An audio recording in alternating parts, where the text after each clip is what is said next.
El desierto parecía dormido bajo un sol implacable, pero Elías Montoya sabía que ese silencio engañoso podía transformarse en un instante. Ese día cabalgaba hacia la frontera norte de su rancho, buscando una yegua perdida, cuando una brisa inquietante levantó polvo del suelo. En cuestión de minutos, el horizonte se volvió una pared dorada que avanzaba con furia. Una tormenta de arena. Y una muy mala, pensó. Se dispuso a dar la vuelta cuando un sonido extraño atravesó el rugido del viento, una voz débil, casi apagada, forzó a su caballo hacia el origen del lamento, guiándose más por intuición que por lógica. La tormenta hacía arder los ojos y la arena golpeaba como agujas. Pero el sonido volvió a escucharse, esta vez más claro, un gemido ahogado. Al aproximarse, distinguió dos figuras desplomadas junto a una roca baja. Apenas sombras humanas cubiertas de polvo, saltó del caballo sin pensar. La primera mujer, de cabello oscuro trenzado y piel bronceada, respiraba con dificultad. Su ropa, hecha de telas nómadas, estaba rasgada y una mancha oscura se extendía desde su costado. La segunda, más alta y de mirada feroz incluso inconsciente, tenía un corte profundo en el brazo y un hombro aparentemente dislocado. Ambas parecían haber caminado millas sin descanso.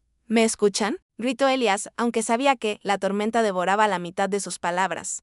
La mujer herida en el costado abrió los ojos. Tenían un brillo sorprendente, un azul profundo casi imposible en aquellas tierras. Intentó hablar, pero la arena entró en su boca y tosió con dolor. Elías actuó rápido, las levantó en brazos una por una y las acomodó sobre el caballo, cubriéndolas con su manta. No sabía quiénes eran ni de dónde venían, pero algo en su estado le dijo que no podía abandonarlas. Ni siquiera por prudencia, ni por miedo. Guiar al caballo contra la tormenta fue como empujar una montaña. Elías sentía la fuerza del viento queriendo derribarlos a los tres, pero continuó hasta llegar a un pequeño cañón medio oculto, lo bastante profundo para aguantar el azote arenoso. Allí esperó a que la tormenta aflojara. Las mujeres temblaban, una de fiebre y la otra de dolor. Cuando el desierto finalmente recuperó el aliento, Elías las llevó a su rancho. El lugar era sencillo, madera seca y piedra, pero tenía todo lo necesario para salvar vidas. Encendió una lámpara, llevó agua fresca y colocó a las desconocidas sobre dos camas improvisadas junto al fuego. La primera mujer recobró el sentido antes. Lo observó con una mezcla de agradecimiento y miedo. ¿Dónde estamos?, susurró, la voz débil como un papel mojado. En mi hogar, respondió Elías. Están a salvo por ahora. La segunda despertó de golpe, como una fiera acorralada. Se incorporó instintivamente para atacar, pero el dolor la obligó a soltar un gemido. Elías levantó las manos en señal de paz. No voy a hacerles daño. Las dos intercambiaron una mirada rápida, llena de un entendimiento silencioso, casi protector entre ellas. Eran más que compañeras. Eso se notaba. La de la mirada azul tomó aire y dijo, mi nombre es Alya, y ella es Mira. No explicaron nada más. No dijeron de dónde venían ni quién las perseguía, pero en sus ojos había historias de peligro reciente, de fuga desesperada y pérdida. Elías no hizo preguntas. Su instinto le decía que lo que habían vivido era demasiado cruel para contarlo aún. Solo sabía una cosa, el desierto le había puesto esas dos vidas en las manos. Y ahora que las había salvado, no iba a permitir que nada ni nadie se las arrebatara. La noche cayó sobre el rancho como una manta espesa. No había luna. Solo un cielo oscuro perforado por estrellas inquietas, como si también ellas observaran con cautela. Elías se movía en silencio por la casa, agregando leña al fuego y revisando las vendas de Alya y Mira. Aunque habían recuperado algo de fuerza, estaba claro que sus cuerpos seguían al borde del colapso. Alya trataba de mantenerse incorporada, pero el dolor en su costado la obligaba a encorvarse. Mira, en cambio, luchaba contra el agotamiento como si este fuera un enemigo más al que podía amenazar con una mirada. Sus ojos, afilados como cuchillas, vigilaban cada sombra de la habitación. Elías les ofreció un cuenco de caldo caliente. Tomen, dijo con suavidad. El cuerpo no sana sin alimento. Alya agradeció con un gesto mínimo, casi tímido, mientras aceptaba el cuenco con ambas manos. Mira lo dudó unos segundos más, como si comer algo preparado por un desconocido fuera una misión de alto riesgo. Finalmente, tomó el cuenco, sin apartar su mirada de él. No era desconfianza ciega, era experiencia. Quien había vivido persecución sabía que la confianza era un lujo. El silencio entre los tres era tenso, pero no hostil. Un silencio que se sostenía sobre heridas recién hechas, sobre secretos aún escondidos en la oscuridad. La calma duró poco, a lo lejos. Un ruido seco atravesó la quietud, cascos de caballos golpeando la tierra. Muchos. Elías se tensó. Alya dejó caer el cuenco. Mira se puso de pie, pese al dolor insoportable de su hombro, y alcanzó un cuchillo que Elías tenía sobre la mesa. ¿No son amigos, verdad?, preguntó Elías, aunque ya conocía la respuesta. Alya negó con un leve temblor. Nos siguen desde hace días, susurró. Son hombres del desierto, cazadores, mercenarios. No sé cómo llamarlos, pero no se detendrán. Mira avanzó hacia la ventana, apoyándose contra la pared para no perder el equilibrio. Observó hacia afuera, apenas levantando la cortina. Sus labios se endurecieron 3, no 4 caballos. Vienen directo hacia aquí. Elías actuó sin pensarlo. Tomó su rifle, apagó parte del fuego para que la luz no delatara sus movimientos y llevó a las mujeres hacia la habitación trasera. A ella un sótano, le explicó. El acceso está oculto bajo una alfombra. Si algo sale mal, no suban hasta que oigan mi voz. No, Mira gruñó. Yo peleo. Tú apenas puedes sostener ese cuchillo, respondió Elías. Déjame hacer lo que puedo. Mira estuvo a punto de protestar, pero Alya le tomó la mano, suave pero firme. Confía, le murmuró. No podemos perder más hoy. Los cascos se detuvieron justo frente a la puerta. Voces roncas, masculinas, discutían entre sí. Elías empuñó su rifle, sintiendo como el pulso en sus venas se aceleraba. No era un hombre que buscara violencia, pero sabía defender lo suyo. Y ahora, sin entender por qué, sentía que esas dos mujeres eran responsabilidad suya. Golpearon la puerta de ranchero. Gritó una voz áspera. Venimos buscando a 2 mujeres. Las vimos venir hacia este rumbo. No mientas. Elías abrió solo lo suficiente para verse con ellos. 4 hombres armados, con pañuelos cubriéndoles la mitad del rostro. Ojos turbios, acostumbrados a la caza. Aquí no hay mujeres, respondió con calma. Podemos revisar, insistió el mismo hombre. Empujando la puerta, Elías levantó el rifle apenas una pulgada. Nadie revisa mi casa sin mi permiso. Hubo un segundo de tensión pura. Uno que podía romperse con una chispa. Finalmente, el líder escupió al suelo. Si mientes, volveremos. Y no seremos tan educados. Se retiraron, pero Elías sabía que no habían renunciado. Solo se estaban reagrupando. Cuando los cascos se perdieron en la noche, Elías bajó al sótano. Alya y Mira lo aguardaban en silencio, conteniendo la respiración. Su irán. Por ahora, dijo. Las mujeres se miraron. Algo había cambiado. No era solo que Elías las hubiera salvado, sino que había arriesgado su vida por ellas. Por primera vez, ambas comenzaron a confiar.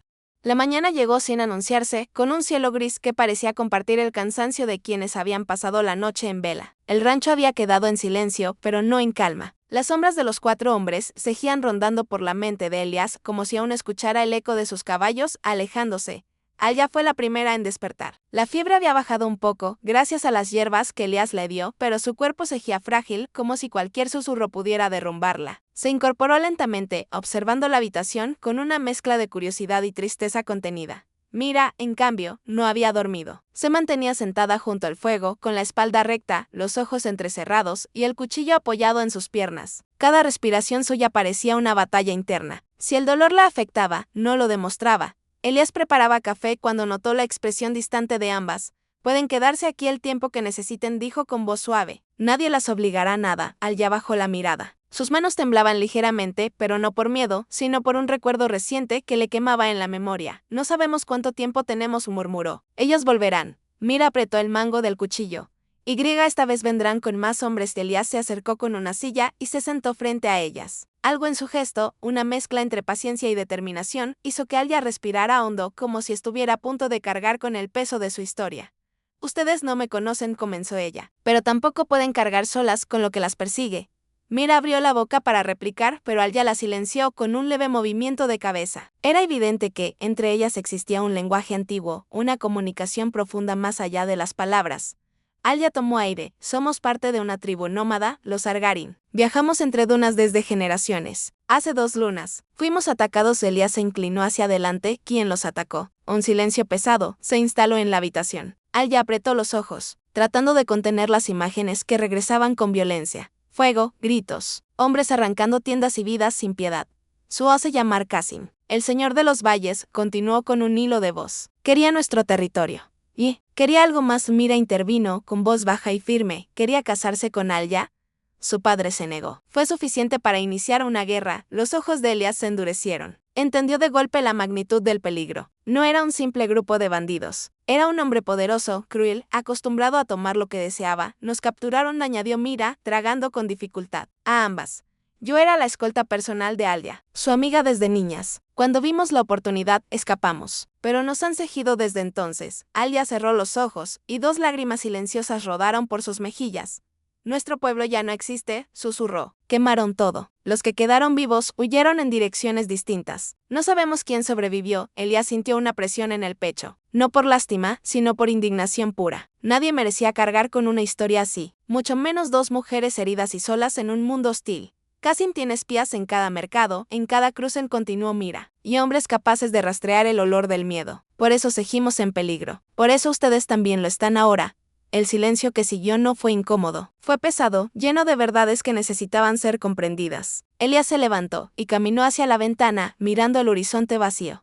No me importa el peligro, dijo finalmente. Mientras estén aquí, no voy a entregarlas. Alia lo observó como si viera algo nuevo en él. Mira, por primera vez desde que llegó, aflojó la tensión de sus hombros. No estaban acostumbradas a la protección, mucho menos a una ofrecida, sin esperar nada a cambio. En aquel instante, sin que ninguno lo dijera, nació un lazo invisible uno que más adelante cambiaría sus vidas para siempre. Los siguientes días en el rancho se desplegaron con una calma frágil, como un cristal a punto de quebrarse. Elías hacía todo lo posible por mantener una rutina tranquila para Alia y Mira, preparar alimentos, revisar animales, vigilar el horizonte. Pero todos sabían que esa serenidad era temporal, una tregua breve antes de que la tormenta volviera a rugir. Una tarde, mientras Elías reparaba la cerca del corral, notó huellas frescas en la arena. No eran de sus animales, ni de algún viajero casual. Eran profundas y múltiples, 5, quizás 6 jinetes. Agujas de hielo recorrieron su espalda. Los cazadores habían pasado demasiado cerca de esa noche, decidió que era hora de mover a las mujeres a un lugar más seguro. Cuando Alia escuchó la idea, su rostro se tensó. ¿Un escondite?, preguntó. ¿Debemos huir otra vez? No lo dijo con reproche, sino con dolor. Estaba cansada de correr, de esconderse del mundo, de sentir que su vida había perdido rumbo. Elías se acercó y se agachó para estar a su altura. No quiero que huyan, respondió. Quiero que sobrevivan. Mira observó la interacción desde la mesa, donde afilaba silenciosamente un pequeño cuchillo. Sus ojos verdes, antes turbios de desconfianza, ahora estudiaban a Elías con una mezcla de análisis y respeto. ¿Dónde las llevarás?, preguntó ella, directa como siempre. Existe una cueva, le explicó. Un viejo refugio que usaba mi padre cuando cazaba. Está cubierta por vegetación, casi invisible desde lejos. Allí estarán a salvo, al menos mientras pensamos qué hacer. Mira intercambió una mirada larga con Alia. Luego asintió, aunque con evidente disgusto. No me gusta esconderme, dijo. Pero si Alia estará segura, iré. Alia tocó su brazo, agradecida. Y Elia sintió ese gesto como un mensaje silencioso. Aquellas dos mujeres compartían un vínculo profundo y irrompible. La cueva se encontraba a 1 hora de camino entre matorrales y rocas. Llegaron al atardecer con un cielo de tonos anaranjados que iluminaba el paisaje árido como si ardiera. Desde afuera parecía solo una grieta en la piedra, pero adentro se abría una cavidad cálida, protegida y silenciosa. Elías encendió una pequeña lámpara de aceite. La luz temblorosa creó sombras suaves en las paredes. Alia se sentó sobre una manta y exhaló con alivio. Mira comenzó inmediatamente a inspeccionar el lugar, buscando posibles entradas, rutas de escape, señales de otros visitantes. Era su naturaleza, proteger primero, descansar después. No volverán esta noche, dijo Elías, intentando tranquilizarlas. Pero quiero que estén aquí antes de que intenten algo otra vez. Mira lo miró fijamente. ¿Por qué haces esto? Nos conoces desde hace apenas unos días. No tienes obligación de arriesgarte por nosotras. Elías sostuvo su mirada sin parpadear. No es una obligación, respondió. Es lo correcto. Alia sonrió suavemente, un gesto que hizo que, por un segundo, el cansancio pareciera desaparecer de su rostro. Pero entonces, algo cambió en su expresión. Una sombra cruzó sus ojos. Su respiración se detuvo. ¿Escuchan eso?, susurró. Los tres quedaron en silencio. Y entonces, muy lejos, casi imperceptible, un zumbido, un sonido metálico, el repique de un objeto golpeando contra otro. Mira corrió hacia la entrada de la cueva y observó hacia abajo, hacia el valle. Antorchas, dijo en un murmullo helado. Vienen hacia acá. Elías sintió el mundo estrecharse. Sabía que el refugio era difícil de encontrar, pero no imposible. Debemos mantener la luz baja, ordenó rápidamente. No hablen, no se muevan. Esperemos. Se apoyaron contra la pared, las respiraciones contenidas. Las antorchas seguían acercándose. Sombras humanas cruzaban la arena con pasos firmes. Alia tomó la mano de Mira con fuerza. Mira tomó el cuchillo. Elías apoyó su rifle contra su pecho, listo para actuar si la oscuridad se rompía. Durante un momento eterno, los pasos se detuvieron justo frente a las rocas que ocultaban la entrada de la cueva. El silencio fue absoluto, tan profundo que parecía que el mundo había dejado de existir. Y luego, se fueron, las antorchas se alejaron.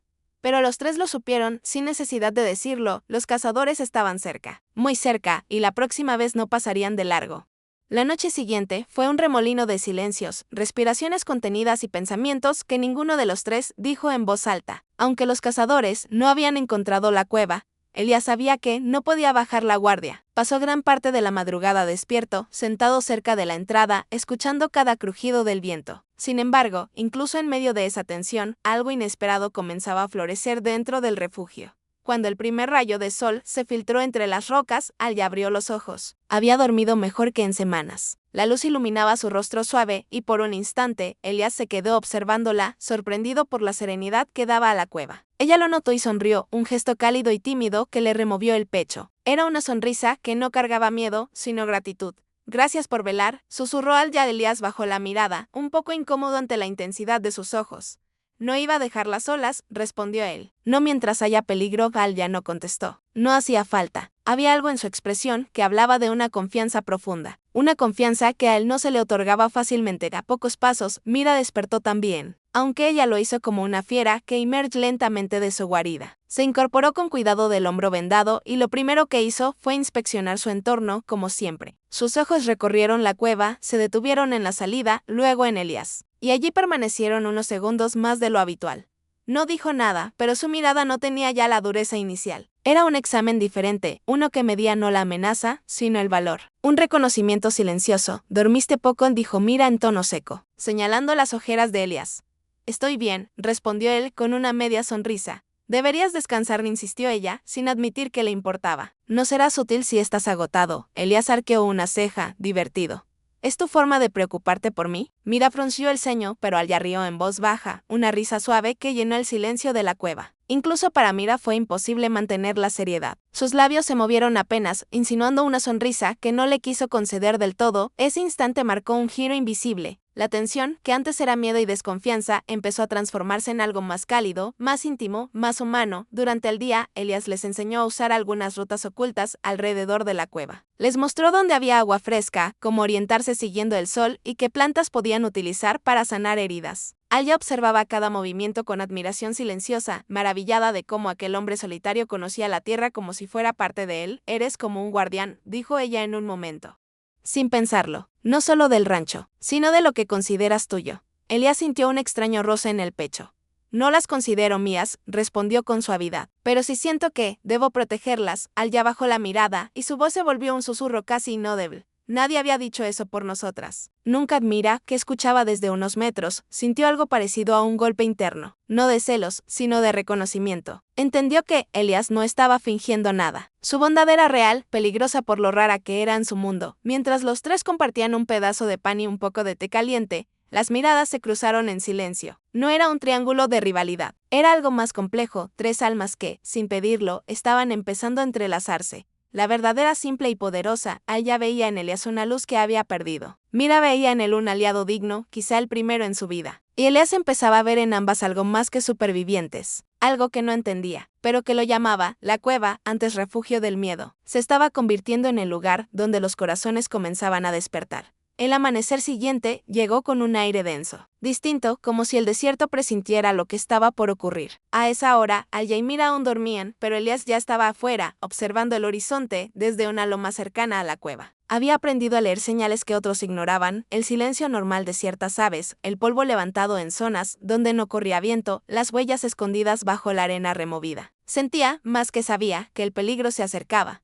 No tardó en confirmarlo. En el valle, a lo lejos, distinguía tres puntos oscuros avanzando. No eran animales salvajes, eran jinetes. Su corazón dio un golpe seco, los cazadores los habían encontrado. Regresó a la cueva con pasos largos pero silenciosos. Al entrar, encontró a Mira de pie, ya despierta, con el cuchillo en mano. Alya se incorporaba, adolorida pero alerta. Ambas habían sentido la tensión en el aire. Elías dijo a Alya con un hilo de voz. ¿Qué ocurre? 3 hombres vienen hacia aquí, respondió él. No tenemos mucho tiempo. Mira apretó los dientes. El miedo no la controlaba, pero lo conocía. Había huido demasiado tiempo para ignorarlo. Se acercó a Elías y habló con rapidez. Debemos movernos al otro lado de la cueva. Hay una salida pequeña entre las rocas. Si nos escabullimos antes de que lleguen. No. Elías negó de inmediato. No pueden seguir huyendo. Están heridas. Si las encuentran en terreno abierto, no tendrán posibilidad. Mira iba a discutir, pero Alya le tocó la mano. Podemos confiar en él, susurró. Él nos ha cuidado hasta ahora. Mira respiró hondo. La decisión no le gustaba. Pero sabía que, al ya tenía razón, Elías salió a enfrentar lo inevitable. Se posicionó entre las rocas, fusil en mano, ocultándose en la sombra. Desde allí vio a los 3 hombres acercarse. Vestían pañuelos polvorientos, armas colgando de los cinturones, y miradas que conocían la casa demasiado bien. Elías no disparó. No era imprudente. Primero quería saber qué buscaban exactamente. El jinete del centro habló: ranchero, sabemos que estás ahí. Nos enteramos de que viste pasar a 2 mujeres hace unos días. Solo queremos conversar. Elías apretó la mandíbula. Las mentiras de los cazadores siempre olían a veneno. No tengo nada que hablar con ustedes, respondió desde su escondite. El hombre sonrió sin humor. Tu rancho fue registrado esta madrugada. Estabas fuera, pero encontramos rastros de 3 personas, 2 de ellas pequeñas y ligeras. Mujeres. Sabemos que las estás escondiendo. Elías sintió un choque de rabia en el pecho. Habían invadido su hogar, el cazador continuó, casi paga bien por su regreso. Y mucho más si vuelven vivas, sobre todo una de ellas. La de ojos azules. Es especial y Elías tragó fuego. Esa frase confirmó lo que Al y Mira le habían contado. Kasim no quería justicia, quería posesión. Si las lastiman, respondió él, con un tono que no le conocía a sí mismo, no saldrán vivos del desierto. Los 3 hombres rieron. Una risa corta, cruel. Ranchero, dijo uno. ¿De verdad crees que puedes detener a Kasim? Somos solo un grupo pequeño. Detrás de nosotros vienen 20 más. Esa frase cayó como una roca. Al y Mira no tenían solo un puñado de enemigos detrás, sino un ejército. Elías dio un paso atrás, sin perder de vista a los cazadores. Tenía que decidir si disparar ahora o esperar, pero entonces escuchó pasos detrás de él. Al y Mira habían salido, Al ya con el rostro sereno pero firme, Mira armada con una lanza corta improvisada por Elías. No debieron salir, susurró él, preocupado, pero Al ya dio un paso adelante, apoyándose en él. No seguiremos escondidas mientras otros arriesgan todo por nosotras. Los cazadores las vieron y sus sonrisas se ensancharon. Ahí están, dijo uno. Las presas de Kasim. Fue entonces cuando todo cambió. Mira levantó la lanza y gritó: no somos presas. Y antes de que los hombres pudieran reaccionar, Al ya puso una mano en el brazo de Elías, mirándolo con una intensidad que lo atravesó. Hoy no corremos, dijo ella. Hoy peleamos juntos. Elías comprendió algo en ese instante. Aquellas 2 mujeres no solo necesitaban protección, necesitaban un hogar donde pudieran luchar por su propia libertad, y él estaba dispuesto a darles ese hogar. Pero la batalla apenas comenzaba. La noche había caído sobre la sierra con un silencio tan denso que parecía presagiar una tormenta. Dentro de la cabaña, el fuego crepitaba con suavidad, iluminando los rostros tensos de Lucero y Alondra. Miguel estaba afuera, asegurándose de que los caballos estuvieran bien atados y que las trampas que había colocado alrededor del terreno siguieran en su sitio. Sabía que el ataque que había prometido Barnett no tardaría en llegar. Lo que no sabía era cómo proteger a 2 mujeres que se habían convertido en su responsabilidad. Y en su punto débil, Lucero estaba sentada junto a la mesa, aferrando entre los dedos una taza de té sin beber. Miraba a la puerta como si esperara que, en cualquier momento, se abriera de golpe. Alondra, en cambio, caminaba de un extremo a otro, incapaz de quedarse quieta. La presión, el encierro, la incertidumbre comenzaban a agrietar su calma habitual.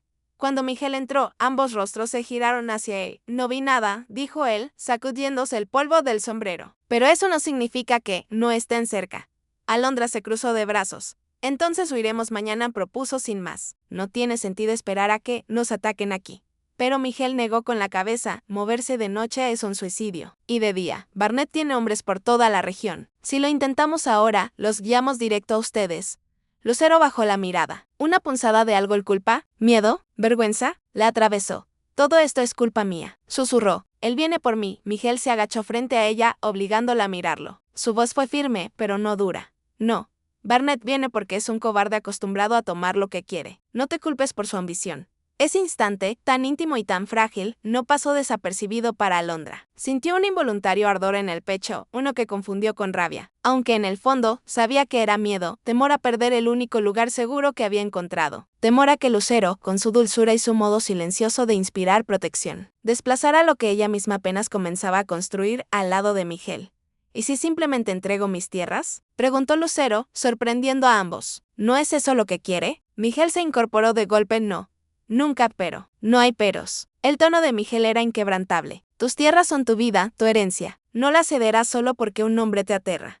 Alondra dio un paso adelante. Tiene razón. No puedes seguir huyendo, Lucero. La joven tragó saliva, sus ojos oscuros temblando. Guió. No estoy huyendo de él. Estoy huyendo de lo que podría pasarle a ustedes 2. El silencio que siguió fue más profundo que cualquiera vivido esa noche. Miguel sintió como esa frase lo atravesaba. Lucero estaba dispuesta a sacrificarlo todo por protegerlos. Y Alondra, que minutos antes había sentido celos, ahora comprendía que Lucero no era una rival. Era una mujer marcada, como ella, tratando de sobrevivir. Antes de que cualquiera pudiera responder, un ruido metálico afuera quebró el momento, una trampa saltando.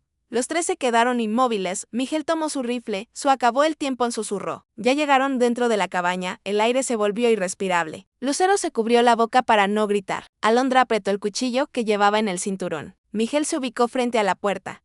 Era la primera noche en que los tres entendían, con absoluta claridad, que el destino que los había unido podía romperse en un instante, o sellarse para siempre, en medio de esa amenaza que avanzaba desde la oscuridad.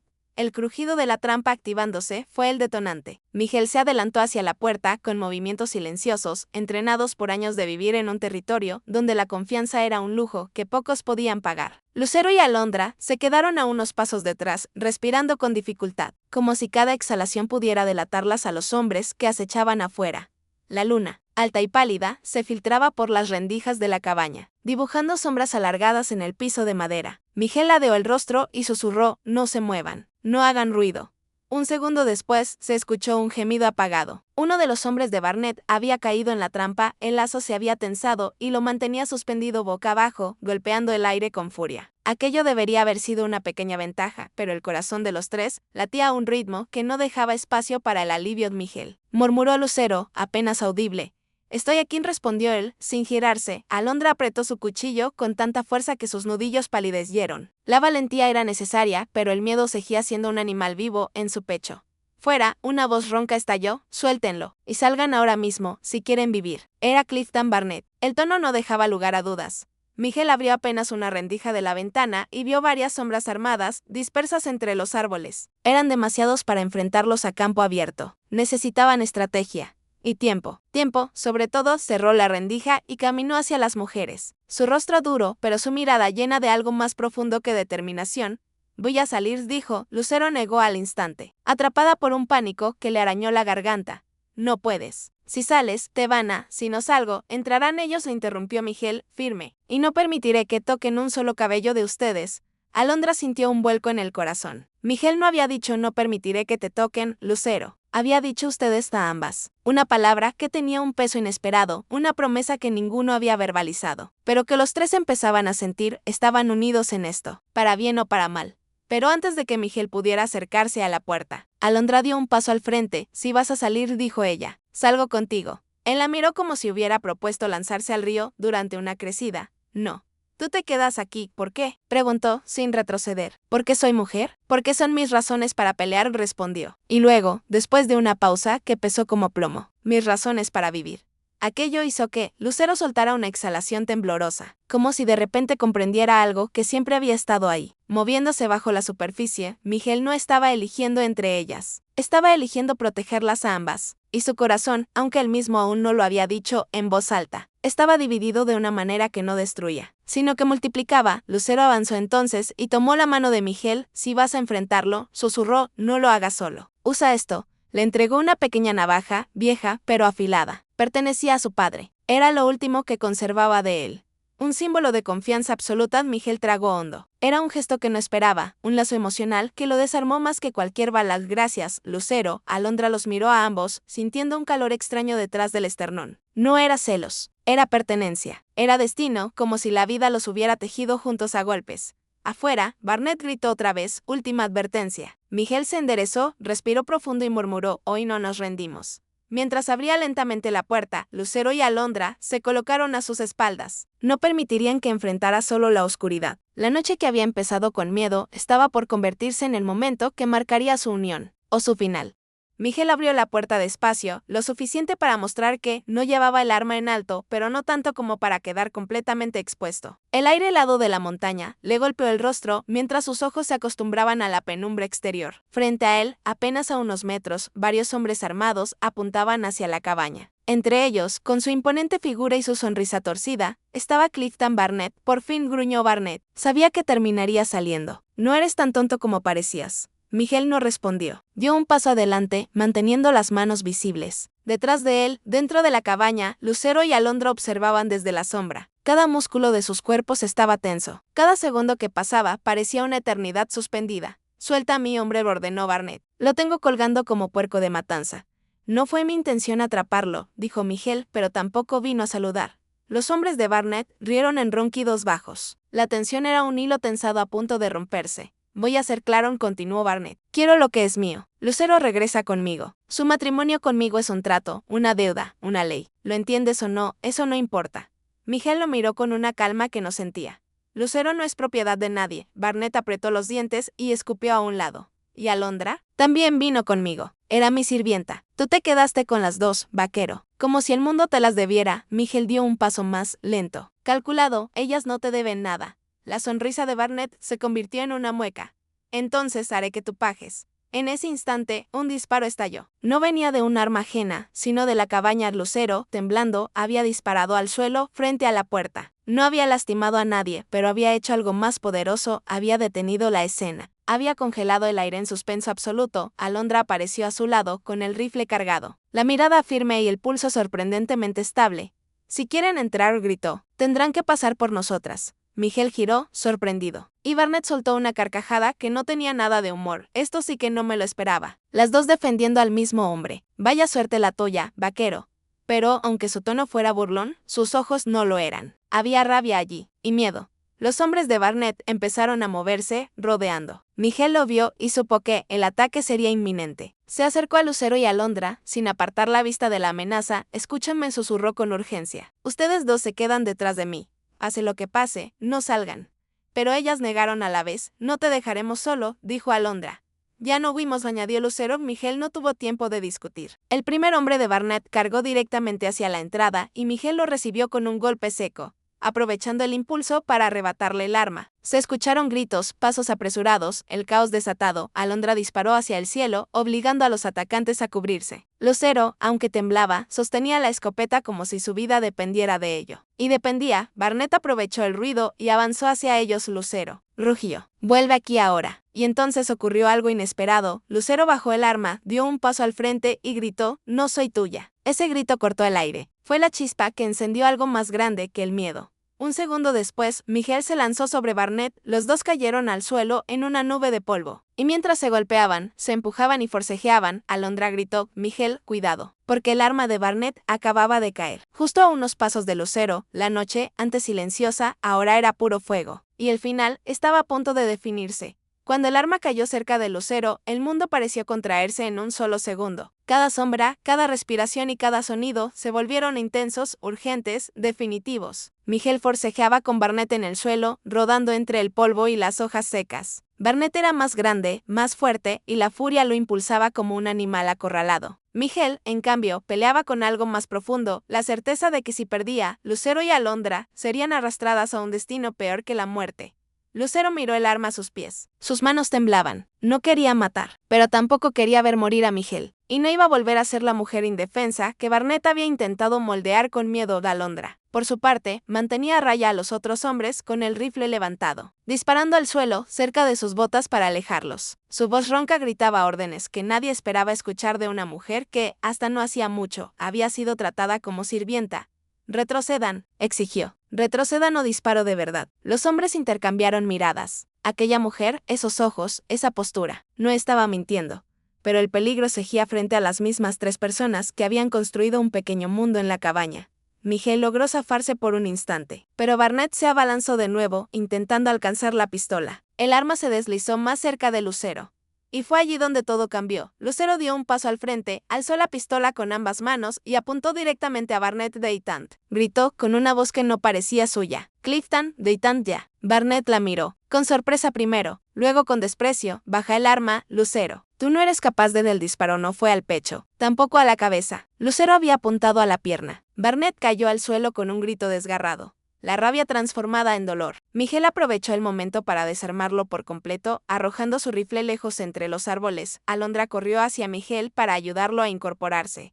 ¿Estás bien?, preguntó, respirando con dificultad. Miguel asintió, pero su atención estaba en Lucero, que sostenía la pistola con los brazos aún rígidos, los ojos llenos de lágrimas. Barnett trató de levantarse, pero los demás hombres ya no tenían ganas de pelear. Se miraron entre ellos, sin armas, con su líder herido, sin razón para seguir. Uno de ellos habló, nos vamos. Esto no vale la pena. Y así, uno a uno, desaparecieron entre los árboles sin mirar atrás. Barnett quedó tirado en el suelo, maldiciendo entre dientes. Miguel se acercó a él. No vuelvas a buscarlas, dijo con una calma que helaba. Ni a mí, ni a nadie en mis tierras. Barnett no respondió. Solo apretó la mandíbula, humillado.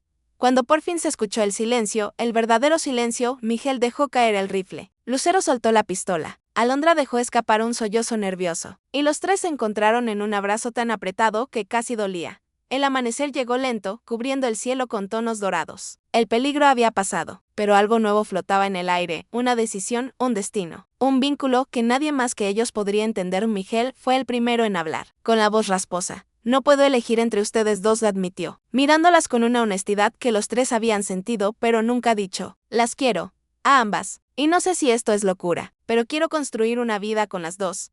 Lucero bajó la cabeza, emocionada. Alondra, sorprendida, se llevó una mano al pecho. Eso no se puede en ninguna ley, susurró. Pero en la nuestra, en nuestra vida. Tal vez si. Lucero tomó la mano de Alondra, luego la de Miguel. Una cadena, nadie va a separarnos, dijo. Ese mismo día, en una ceremonia sencilla, sin iglesia ni testigos más que el viento, Miguel juró protegerlas. Y ellas juraron caminar con él, no por obligación, sino por elección. El rumor se esparció después, el hombre que se casó con dos mujeres, porque las salvó y ellas lo salvaron a él. Pero para ellos, no era escándalo, ni pecado. Era destino, que era su historia.